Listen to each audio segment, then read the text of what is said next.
without journalism, everything goes completely awry. You can't hold government to account. You can't expose wrongdoing in your communities.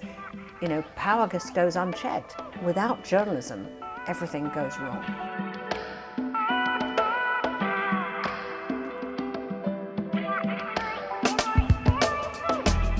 You were really the pioneer of high-low journalism, so mixing serious things with more light-hearted things. A lot of the time that is journalism for and about women. Do you think that is taken seriously enough?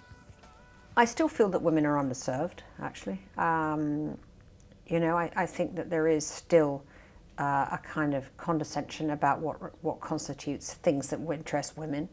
I don't think that there is a kind of separate kind of story that interests women. It's simply about how the story is told. You have to bring that, the emotional content, again, the packaging, the pictures, and also the concerns, because women are always going to have to sort of fight for for being taken as seriously. There is no doubt that wherever, if you give them an inch, they will take it from you. So we just have to keep fighting on that score.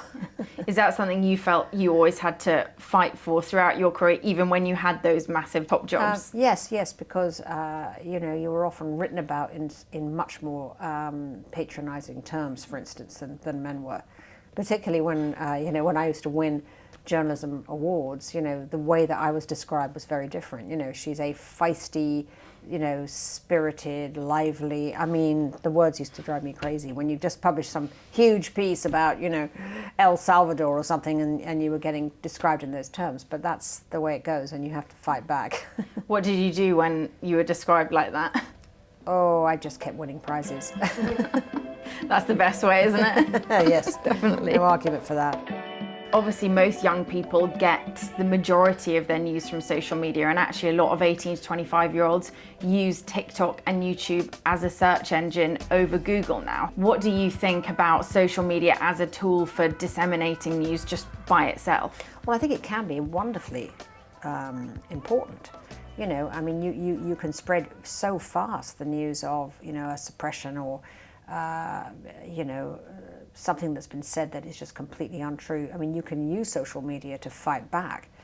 I mean, the trouble is it's a giant raging sewer out there, so it's about the loudest voices, and the other side can be pushing back just as much. I mean, in China particularly, and Russia, journalists are discredited all the time on social media. They publish a piece that's accurate, and then you'll see this troll army comes in and denigrates the story, says it's lies, says the journalist is disreputable, and you can destroy reputations with enormous speed, and that is happening a lot in authoritarian countries.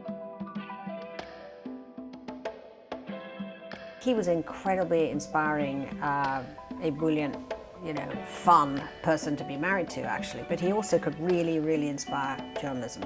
And when he was editor of the Northern Echo, in Darlington, even as a young editor, he did incredible investigations. Like, he was the person who campaigned for women for the very first time to have cervical screenings, which were not happening in the UK, and he got that for women. So when he died, I thought, how great to be able to start a fellowship for a young person who can actually then get a fellowship and be embedded with Reuters, who's my partner, learn about investigative journalism.